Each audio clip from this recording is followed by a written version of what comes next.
মুড়ি তোমরা অনেকে অনেক রকমভাবে খেয়েছো, কিন্তু আজ মুড়ি দিয়ে তৈরি করব দুর্দান্ত একটা রেসিপি।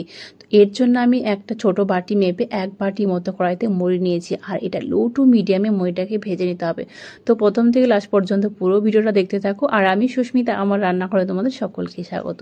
তো মুড়িটা লো টু মিডিয়ামে আমি ভেজে নিয়েছি। অনেক সময় দেখবি মুড়িগুলো মিয়ে যায়, মানে নরম হয়ে যায়। সেক্ষেত্রে মুড়িটা যদি আমরা কড়াইতে একটু নাড়াচাড়া করে নিয়ে দেখবে মানে একদম মুচমুচে হয়ে যায়।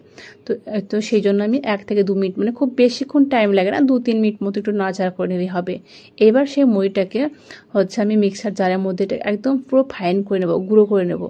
আর গুঁড়ো করার পর আমি তোমাদের এটা দেখাচ্ছি, দুর্দান্ত একটা কালার এসছে আর একদম পুরো ফাইন হয়ে গেছে। দেখো, একদম আমি তোমাকে হাত দিয়ে দেখাচ্ছি, এত সুন্দর হয়েছে মুড়িটা। ঠিক এইরকমভাবে ফাইন করে নিতে হবে। মুড়িটা আমরা যত ভালোভাবে গুঁড়ো করি না কেন, তাও কিন্তু এটা একটা ছাঁকনি দিয়ে অবশ্যই ছেঁকে নেবে। কেন কি দেখবে একটু মুড়ির মধ্যে কিন্তু একটু দানা দানা থেকে যায়, অতটা ফাইন মানে সেভাবে গুঁড়ো হয় না।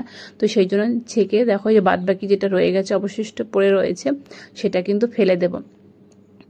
আর এবার দেখো সেই মানে গুঁড়োটাকে কি করব, এটা একদম দেখতে কিন্তু হরলিক্সের মতো লাগছে বলো, মানে অসম্ভব ভালো লাগছে। এটা দিয়ে কিন্তু অনেক রেসিপি হয়, তো সেটা আমি তোমাদের সাথে পরেই শেয়ার করব। এখন যেটা শেয়ার করছি তো দেখে নাও।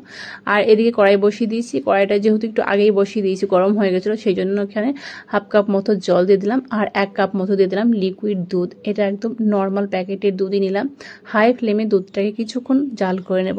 দুধটাকে হাই ফ্লেমে কিছুক্ষণ জাল করে নেওয়ার পর গ্যাসের ফ্লেমটা লোতে করে দেবো। আর 1 প্যাকেট, মানে 10 টাকা দামের প্যাকেটের যে গুঁড়ো দুধ হয়, সেই 1 প্যাকেট গুঁড়ো দুধটাকে অল্প জলে গুলে আমি এখন অ্যাড করলাম। যেহেতু প্রথমে দেওয়া হয়নি আর দুধটা অনেকটাই গরম হয়ে গেছে, সেই জন্য পরে আমি এটাকে গুলে অ্যাড করলাম।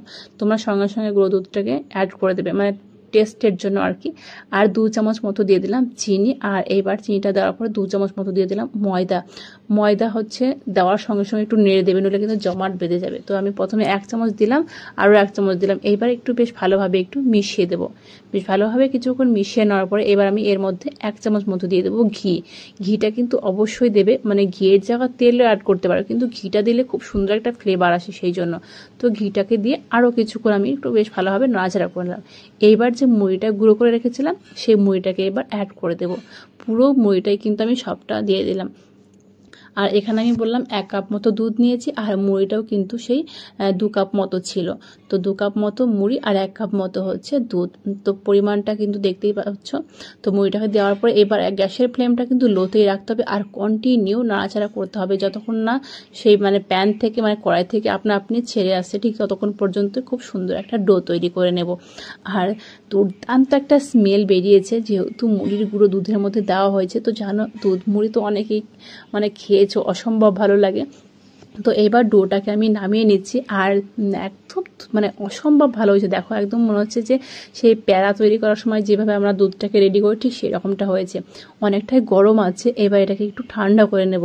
তো এটা যতক্ষণ না ঠান্ডা হচ্ছে ততক্ষণ এদিকে দেখো কড়াইটা আমি আবার পরিষ্কার করে নিয়েছি। এর মধ্যে দিয়ে দিচ্ছি 2 গ্লাস মতো জল। জলটা আমি এখানে 2 গ্লাস মতো দিচ্ছি, তোমরা তোমাদের পরিমাণ মতোই দেবে।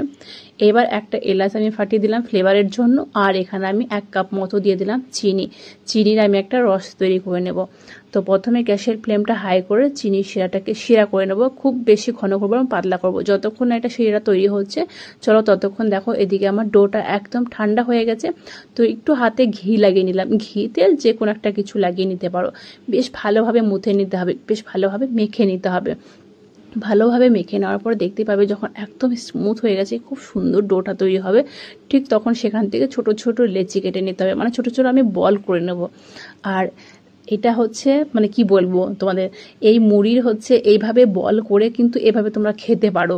মানে এটা খেতে দুর্দান্ত লাগে। মুড়ির মোয়া বলো, মুড়ির নাড়ু বলো, মানে যাই বলো না কেন, এটা নাড়ু লাড্ডু সব কিছুই কিন্তু এইভাবেও তোমরা ট্রাই করে এটা যে কোনো পুজোর সময় কিন্তু এভাবে ব্যবহার করতে পারো, আর খেতে অসম্ভব ভালো লাগে। তো আমি সবগুলো দেখো বলগুলো, মুড়ির বল তৈরি করে নিলাম। আর এটা কিন্তু এভাবেও পরিবেশন করতে পারো, বারবার বলছি এভাবে একবার ট্রাই করে দেখো, খেতে খুবই ভালো লাগে। কিন্তু আমি বললাম একটু অন্যরকমভাবে করছি। তো শিরাটা ফুটে উঠেছে, এর মধ্যে সেই মানে মুড়ির যে বলটা তৈরি করলাম, সেগুলো আমি সবগুলো এই রসের মধ্যে দিয়ে দিচ্ছি। যে কিছুক্ষণ একটু ওলট পালট করে নেব, মানে প্রত্যেকটা যেন ঠিকঠাকভাবে রসটা দেখো অনেকটাই কম হয়ে গেছে। যাই হোক, খুব বেশি রসে কিন্তু দরকার হয় না।